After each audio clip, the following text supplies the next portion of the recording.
Sir, जैसा केंद्र की राजनीति के विषय में कहा जा रहा है, उस विषय में सर गुजरात के मोरबी पुल के विषय में सर आपका क्या कहना है?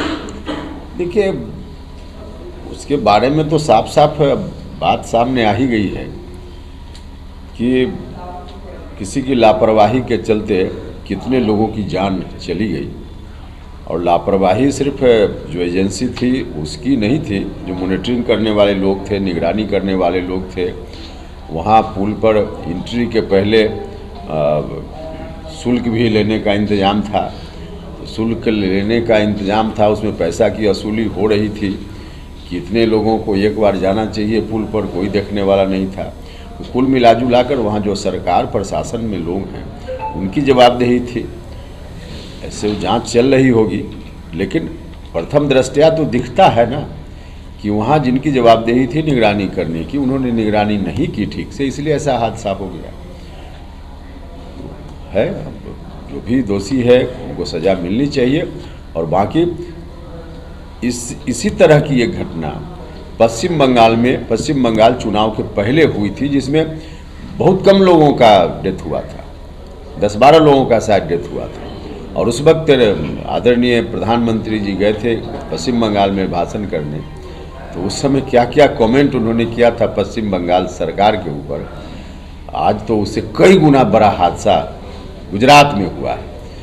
तो कई मामलों में देखते हैं कि बीजेपी के लोग, इवन हमारे प्रधानमंत्री जी भी, किसी दूसरे के साथ घटना होती है तो अलग ढंग से उसकी व्याख्या करते हैं। जैसे महंगाई है, जब गुजरात के मुख्यमंत्री थे तो महंगाई के बारे में, डीजल का दाम बढ़ गया, क्या क्या बोलते थे। और आज का बयान उनका तो सब सामने है, लोग देख रहे हैं बीजेपी के लोगों का रवैया।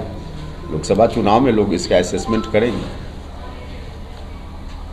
नल योजना पूरी तरह फेल इसको माना जाए क्या? नहीं, बिल्कुल नहीं, पूरी तरह फेल नहीं है। जैसा कि हमने कहा, पुपरी शहर है, वहाँ नल जल तो बिल्कुल फेल है।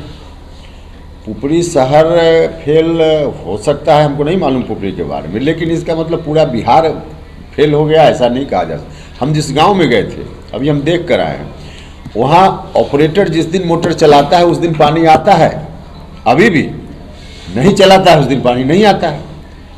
तो इसमें फेल जैसा कह देना ये उचित नहीं है। हम जितना गांव में गए हैं अभी और दूसरा जिला में, उसमें कुछ जगह नहीं चल रहा था, यह बात ठीक है, हम एडमिट करते हैं, लेकिन कुछ जगह चल रहा था, बेहतर चल रहा था। तो अलग जगह की अलग अलग समस्या है और उसको अलग अलग तरीके से देखना पड़ेगा। कहीं ऑपरेटर की दिक्कत है, कहीं पाइप टूट गया, मरम्मती का काम ठीक से नहीं हुआ, उसके चलते है। लेकिन ऑपरेटर के लिए जो मरम्मत का काम है उसके लिए हर वार्ड में अलग अलग काम के लिए अलग अलग पैसा सरकार दे रही है। उसके बावजूद थोड़ी थोड़ी कठिनाई है, तो अलग अलग पुपरी में क्या कठिनाई है, उस कठिनाई को देखकर पुपरी की समस्या का हल निकालना पड़ेगा। तो समस्या है, लेकिन पूरे तौर पे फेल है ऐसा नहीं कहा जा सकता है। बहुत बड़ी योजना है, अच्छी योजना है, इसका लाभ लोगों को मिल रहा है। जहां नहीं मिल रहा है वहां कैसे मिले, इसके बारे में हमने कहा कि सिर्फ सरकार नहीं, आम लोगों की जागरूकता की भी जरूरत है। यह बड़ा सवाल है। पैसा का अभाव होता तब कहीं मामला होता कि सरकार पैसा नहीं दे रही है तो जनप्रतिनिधि कोई कहां से कर लेगा, वार्ड मेंबर क्या करेगा। लेकिन हर महीने 2000 रुपया आता है ऑपरेशन, उसको ऑपरेट किया जाए इस बात के लिए। हर महीना लगभग 2000 शायद आता है उसकी मरम्मती के लिए। एक एक वार्ड की बात हम बोल रहे हैं, गांव का वार्ड 2000 रुपया ऑपरेटर के लिए और 2000 रुपया उसकी मरम्मती के लिए। अब सरकार क्या करे इससे ज़्यादा? अच्छा, ऑपरेटर के लिए और मरम्मती के लिए भी कोई सरकार का कर्मचारी नहीं, जो जनता का प्रतिनिधि है, वार्ड का मेंबर है, जिसको जनता ही चुनती है, और वह उस टोला में जो 300 वोटर हैं, 250 उसी के बीच का है, मतलब घर का आदमी है। अब जिसको पानी पीना है उसको सरकार दे रही पैसा कि आप अपना पानी पीने के लिए मोटर चलाइए, अपना पानी पीने के लिए टूट जाए पाइप तो मरम्मत कराइए, हम पैसा दे रहे हैं। अब सरकार क्या करे इससे ज़्यादा?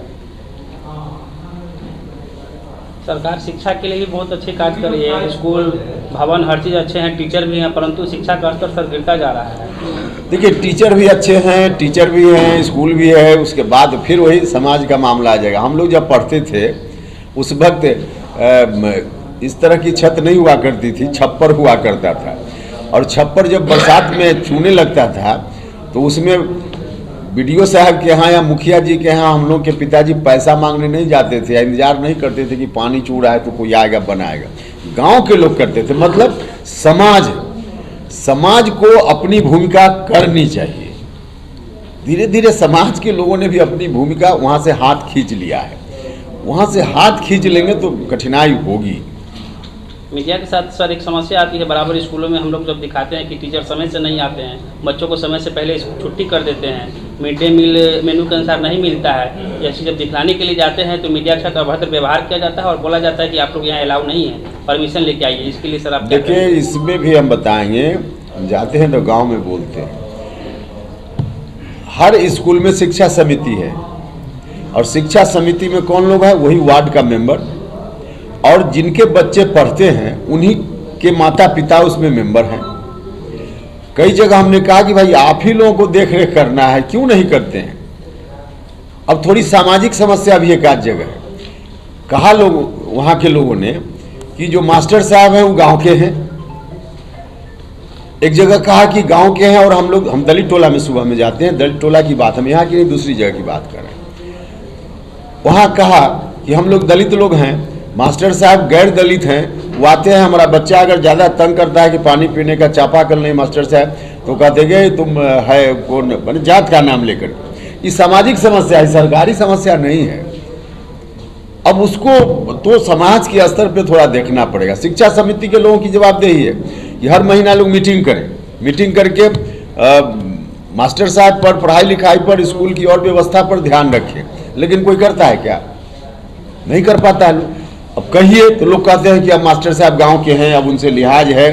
तो भाई लिहाज भी है तो सर मुख्यमंत्री जी आकर के रोज मास्टर साहब को वहां हाजिरी काटते रहेंगे उनका।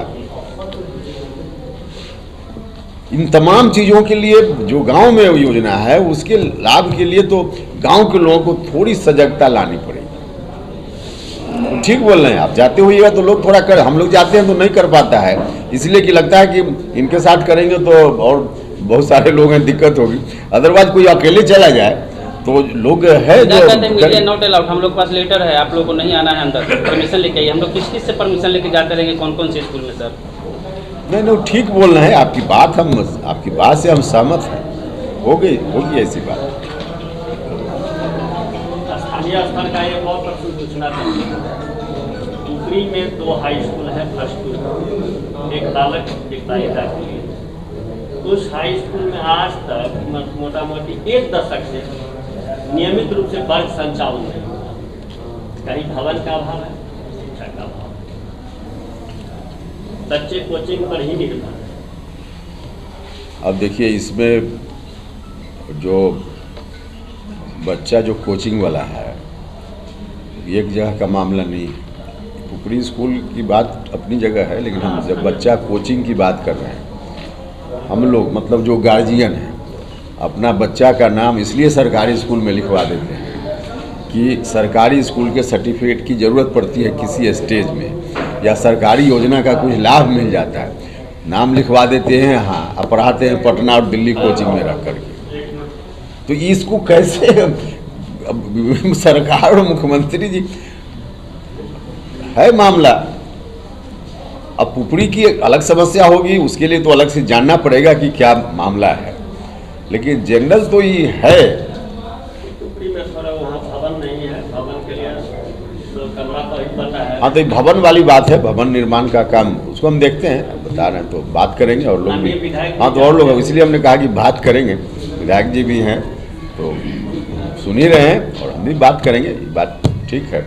लेकिन और समस्या घनी आबादी है, जनकपुर रोड स्टेशन मध्य में है, रैक पॉइंट होने के कारण फुलकन से लोग परेशान हैं। किससे? फुलकन। अच्छा।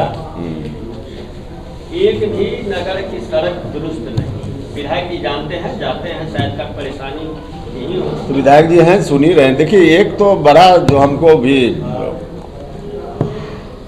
सबसे पहला जिला है सीतामढ़ी, जिसके बारे में कहा गया कि ODF घोषित, लेकिन हम दलित बस्ती में गए, 50-60 घर का परिवार है उस बस्ती में।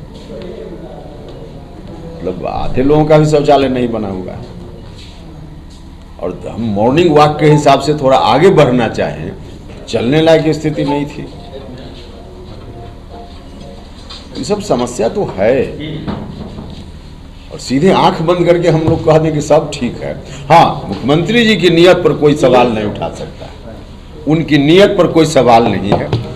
सरकार जो करना चाहिए सरकार सब काम कर रही है, हर चीज के लिए पैसा खर्च कर रही है, उसके बावजूद नहीं हो रहा है, ये थोड़ा दुख का विषय है। लेकिन अब समस्या है तो उसको कैसे हम इनकार करें, जबकि ODF पहला जिला बिहार का।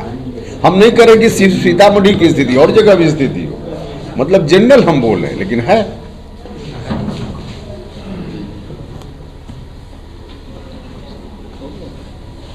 पिछले कुछ महीनों से सर जो भी प्रखंड स्तरीय पदाधिकारी हैं उनके साथ जिला स्तरीय पदाधिकारी मिलकर पंचायतों का दौरा करते हैं, जिसमें आंगनवाड़ी, विद्यालय, इस तरह के नल जल व्यवस्था सभी को देखा जाता है, जिसकी जानकारी फिर जिला को दे दी जाती है। लेकिन जहां तक हम लोगों का सर्वे है, हम लोगों ने देखा है, फिर उसमें कुछ सुधार नहीं होता है। अब वो तो कहाँ के बारे में दौरा हुआ और क्या हुआ, वो अभी सभी पंचायत का लगभग सर बाजपट्टी में हो चुका है। तो उसमें तो हम वैसे कैसे हम बता देंगे, हम तो खुद जाकर देख के आए हैं जो हम बता रहे हैं। बाकी स्पेसिफिक कोई बात तो जब तक हम उसकी जानकारी हमको अलग से नहीं मिलेगी तो हम कैसे बता देंगे। सर, अंत में बताइए, बिहार विधानसभा उपचुनाव के बारे में कुछ कहना चाहेंगे? देखिए, उपचुनाव का जो परिणाम है, बीजेपी के लोग खुशफहमी के शिकार हैं। एक जगह तो महागठबंधन का उम्मीदवार बहुत ही अच्छा अंतर से चुनाव जीता, दूसरी जगह गोपालगंज में जो जीत हुई है वो किसी पार्टी की जीत नहीं है, बीजेपी या किसी दल की जीत नहीं है, सहानुभूति की जीत है। सहानुभूति के कारण जीत हुई है, नंबर 1। नंबर 2, इसके बावजूद थोड़ा सा जो महागठबंधन के वोट का बिखराव हो गया, 2 उम्मीदवार जिनमें से एक को लगभग 8,500 वोट मिला और दूसरे को लगभग 12,000 वोट मिला। यह एक वोट महागठबंधन का था। इन दोनों वोटों को जोड़ दीजिए तो 20,000 वोट महागठबंधन का, और इस 20,000 वोट के हिसाब से यदि चुनाव परिणाम हो तो 18,000 लगभग वोट से महागठबंधन का उम्मीदवार वहां जीत सकता था। अब आगे हम लोग ध्यान रखेंगे, और आम लोगों से भी अपील है कि हराने के लिए कोई खड़ा हो जाए तो उसको लोग वोट न दिया करें, क्योंकि हराने के लिए लोग खड़ा होते हैं तो हराने में खड़ा हो जाते हैं, और जिनको नहीं जीतना चाहिए लोग जीत जाते हैं। तो यह महागठबंधन के लिए अलग से देखने का विषय है, वरना बीजेपी कोई अपने वोट से जीत गई हो ऐसा नहीं है। इस खबर के प्रायोजक हैं SK इंटरप्राइजेज। अब घर बनाना हुआ और भी आसान, एक ही छत के नीचे मिल रहा है सारा सामान, sanitary ware, tiles, marble, paint, plumbing एवं हार्डवेयर संबंधित सारा सामान उचित मूल्य पे प्राप्त करें। नागेश्वर स्थान रोड, टुकली बाजार। प्रोपराइटर शौकत खान, सिराज खान। एक बार अवश्य पधारें।